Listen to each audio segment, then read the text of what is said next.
जय हिंद मित्रों, YouTube के जियो बुद्धा क्लासेज में आप लोगों का स्वागत है।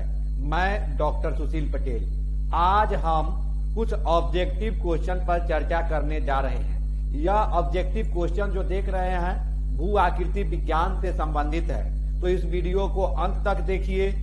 प्रथम क्वेश्चन जो स्लाइड पे आप देख रहे हैं, तो सामान्यतः कैल्शियम कार्बोनेट की चट्टानों का अपरदन निम्न में से किसके द्वारा होता है? यानी कैल्शियम कार्बोनेट से संबंधित जो चट्टान होता है उसका अपरदन यानी इरोजन किसके द्वारा होता है? तो ए में है नदी, बी में है पवन, सी में है हिमनद, डी में है भूजल। तो देखिए कैल्शियम कार्बोनेट की चट्टानों का अपरदन जो होता है वह भूजल के द्वारा होता है, यानी एक का आंसर डी होगा। नेक्स्ट क्वेश्चन चलिए। नेक्स्ट क्वेश्चन देखिए कि मशरूम चट्टान निम्नलिखित में से किससे संबंधित है? यानी ए में है काष्ठ स्थलाकृति, बी में है मरुस्थलीय स्थलाकृति, सी में है हिमानी स्थलाकृति, डी में जो है समुद्रीय तरंग स्थलाकृति। तो देखिए मशरूम चट्टान जो है मरुस्थलीय स्थलाकृति को कहते हैं, यानी मरुस्थल में जब चट्टान के इरोजन होता है यानी अपरदन होता है, जैसे देखते हैं कि कोई भी चट्टान नीचे का भाग अपरदन हो गया चारों तरफ से घूम के और ऊपर छत्तानुमा बनी रहती है, उसी को मशरूम चट्टान यानी मशरूम आकृति की चट्टान कहते हैं, जो मरुस्थलीय क्षेत्र का अपरदनात्मक स्थलाकृति है। तो इसका आंसर बी होगा। नेक्स्ट क्वेश्चन देखिए। नेक्स्ट क्वेश्चन है कि निम्न यदि ऊपर कठोर चट्टान तथा नीचे मुलायम चट्टान का स्तर है तो क्षैतिज अपरदन या अनाच्छादन के कारण निम्नलिखित में से किस स्थलाकृति का निर्माण होगा? ए में जो है मेसा, बी में है बूटी, सी में है बोर्न हॉट, डी में है मशरूम रॉक। तो देखिए कि यह इसका आंसर ए होगा। यानी जब देखते हैं कि कोई चट्टान कठोर चट्टान और मुलायम चट्टान इस प्रकार से क्षैतिज अवस्था में होती है, तो ऊपर वाली चट्टान जब कट जाती है मुलायम चट्टान और कठोर चट्टान बची रहती है जिसका किनारा वाला तीव्र ढाल होता है, तो इसको कहते हैं मेसा। यानी यह जो देखेंगे तो इसका आंसर होगा ए। नेक्स्ट क्वेश्चन देखिए। नेक्स्ट क्वेश्चन है कि डैश डैश के तट अनुदिश जिन स्थलाकृतियों का अध्ययन किया गया उनमें काष्ठ स्थलाकृति सर्वप्रथम थी। यानी किस दिन में देखते हैं कि काष्ठ स्थलाकृति के लिए कौन सा एरिया सर्वप्रथम है वह देखिए। ए में है एड्रियाटिक सागर, बी में है अरल सागर, सी में है एजियन सागर, डी में है अंडमान सागर। तो दुनिया में देखते हैं कि काष्ठ स्थलाकृति के लिए सबसे प्रसिद्ध और फेमस जगह है वह एड्रियाटिक सागर के यूगोस्लाविया वाली जो क्षेत्र देखते हैं वह है, तो इसका सही आंसर ए होगा। नेक्स्ट क्वेश्चन देखिए।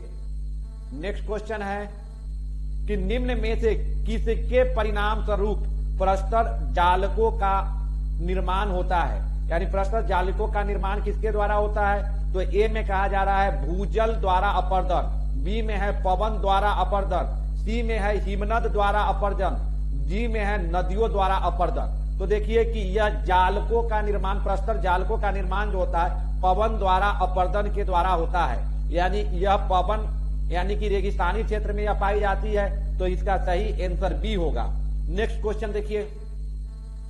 नेक्स्ट क्वेश्चन है कि पैटरनास्टर झील क्या है? यानी पैटरनास्टर झील क्या है? तो हिम नदीय सोपान पर निर्मित जो झील होता है, ज्वालामुखी उत्पत्ति से निर्मित झील। सी में जो देख रहे हैं कि समुद्र अपरदन द्वारा जल के उतले क्षेत्र से बनी झील, और डी में जो है नदी विसर्प से कटी अर्ध चंद्राकार आकार की झील। तो देखिए पैटरनास्टर झील जो होती है हिम नदीय सोपान पर निर्मित झील को कहते हैं पैटरनास्टर झील। यानी हिमानी के द्वारा जब देखते हैं कि कोई चट्टान उखड़ जाती है और वहां गड्ढा बनता है, वहां जो झील उसमें पानी एकत्र होती है, तो उसी को कहते हैं पैटरनास्टर झील। तो इसका सही आंसर ए होगा। नेक्स्ट क्वेश्चन देखिए। नेक्स्ट क्वेश्चन है कि निम्न में से कौन हिमनद संबंधित स्थलाकृति नहीं है? यानी हिमनद संबंधित स्थलाकृति नहीं है तो अरेत यानी तीक्ष्ण कटक, टार्न यानी गिरिताल, टार्न यानी गिरिताल कहते हैं, ह्यूमस और नुनाटक, डी में नुनाटक देख रहे हैं, तो इसका सही आंसर सी होगा। ह्यूमस जो है कि वह हिमनद संबंधित स्थलाकृति नहीं है।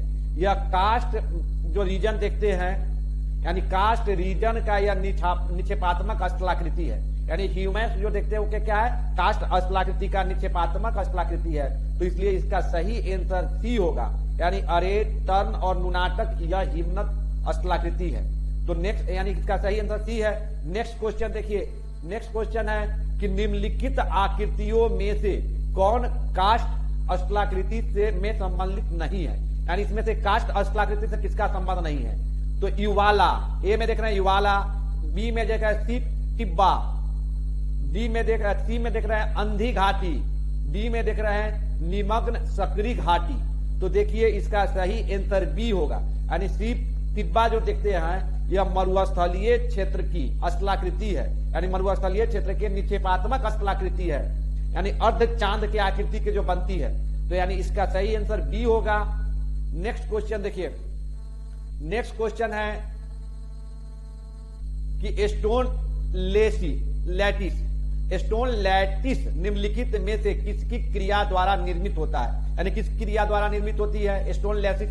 तो वायु द्वारा, ए में जो है वायु द्वारा, बी में है जल द्वारा, सी में है लहर द्वारा और डी में है हिमानी प्रकर्म द्वारा। तो देखिए स्टोन लैटिस जो होता है वह वायु द्वारा अपरदनात्मक अस्थलाकृति है, यानी इसका सही आंसर ए होगा। नेक्स्ट क्वेश्चन देखिए, नेक्स्ट क्वेश्चन है कि निम्नलिखित में से कौन अस्थलाकृति नदी के अपरदनात्मक कार्य से निर्मित नहीं होता है, यानी नदी के जो अपरदनात्मक कार्य देखते हैं उससे निर्मित अस्थलाकृति नहीं है। ए में है जल प्रपात, बी में है प्राकृतिक तटबंध, सी में है जल गर्तिका और डी में है द्रुत प्रवाह। तो देखिए इसका सही आंसर बी होगा, यानी कि जल प्रपात, जल गर्तिका और द्रुत प्रवाह यह सभी नदी के द्वारा जो अपरदनात्मक अस्थलाकृति होती है वह है। और प्राकृतिक तटबंध जो देखते हैं, यानी नदी के किनारे में जो नेचुरल जो तटबंध बन जाती है वह निक्षेप के कारण बनती है।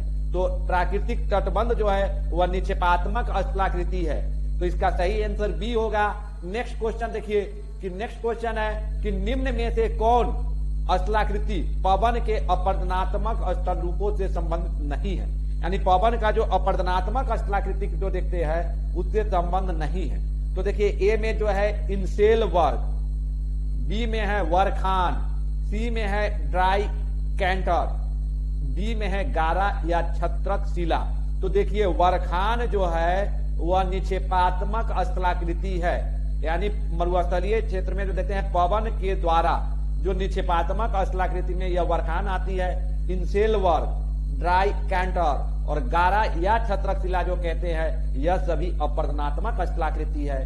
तो अगर मेरा वीडियो आप लोगों को अच्छा लगा हो तो इसको लाइक कीजिए, कमेंट कीजिए और मेरे चैनल पे अगर आप फर्स्ट टाइम है तो इसके लिंक को सब्सक्राइब कीजिए, इसके लिंक को सब्सक्राइब कीजिए और उसके बाद इस लिंक को शेयर कीजिए। थैंक यू मित्रों।